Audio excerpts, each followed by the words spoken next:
You know, I think a lot of you know that we had a little bit of controversy this week. We had designed, as you also, since a majority of you are regulars, you know we have usually a lot of fun kind of with our menus and the items that we describe and so forth. And we, to be honest with you folks, we owe an apology. We felt when somebody pointed out that the menu we had posted for this event was actually in many ways disturbing and insensitive to some of the victims that survived Anthony so well. As soon as somebody brought that to our attention, we literally changed the menu within about 30 seconds.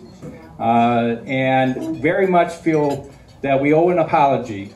We do about 40 of these a year, and that's no excuse. We should have paid a little bit more attention, and we feel very bad about the fact that we weren't sensitive to some of the victims. And one of our storytellers tonight, Laura, wants to also say a little bit about this, because Laura has produced a documentary, and she works day to day with some of these survivors. And they, again, we feel very sorry. It was an innocent mistake.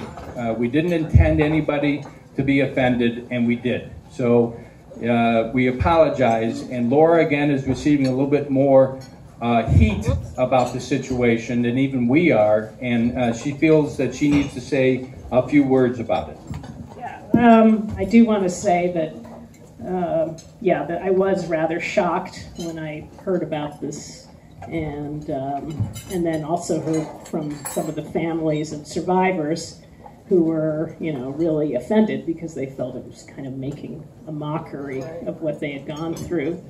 So, and I think that is really actually, you know, the theme of my film, if you watch it, because it's really, a lot of this happened because, or was, you know, though so well committed the murder, you know, it went on for so many years because people really were insensitive and indifferent. And there was kind of this layer of insensitivity pervading, you know, I mean, in the neighborhood, among the police department, you know, not everybody, but that's kind of how it was able to go on. So it is a very serious issue, you know, and I'm glad you're all here today so that you can learn more about it, watch the film, read the book, and you know, I am glad that Mike has apologized. Yes, very definitely. We are very sorry that we weren't more attentive. So.